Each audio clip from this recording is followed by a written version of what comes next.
was pulling in almost nothing. A few dead fish floated belly up in his live holds, barely moving with. I stood on my packed out deck and took 2 slow steps back. Easy, Chris.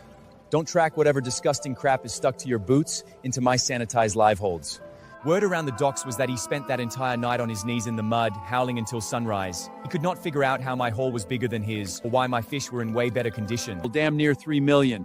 Take the 50 grand, go back into town and get yourself a decent ride. For the love of God, that junker you drive should have been scrubbed years ago. Let's be honest, throwing out fishing nets isn't exactly a rare skill. You could tie a dog to a post on this dock and it could do that job. You're still young. Take the money, go to New York, and find yourself something respectable. Stop wasting your life out at sea.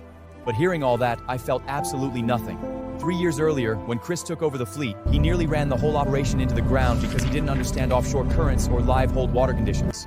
I was the one who turned things around. I brought in a deep-sea radar mapping system I had developed on my own, along with a multi-stage filtration system which allowed us to locate fish schools with precision and keep the mortality rate of our catch to a minimum. I told him I'd provide the technology and we'd split the profits 70-30. He said we were family and that as the older cousin, he'd never let me get the short end of the stick.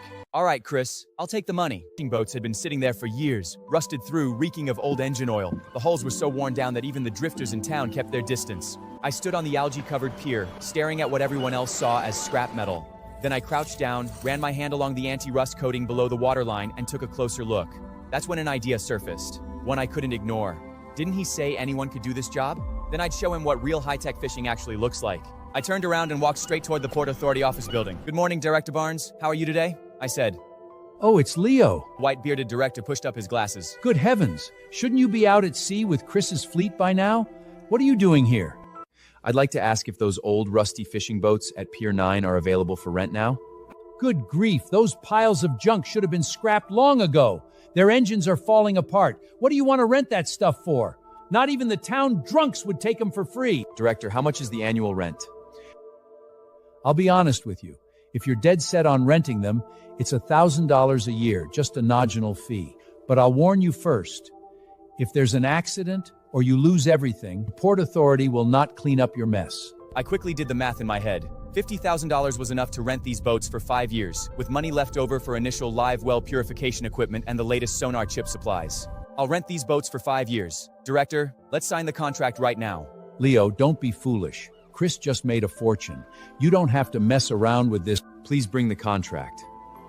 After signing and stamping the contract, I ran to the pier, filled with excitement. These abandoned boats occupied a large berth. Their decks were caked with thick rust and oil, like a heavy coat of paint, giving off a suffocating, pungent smell.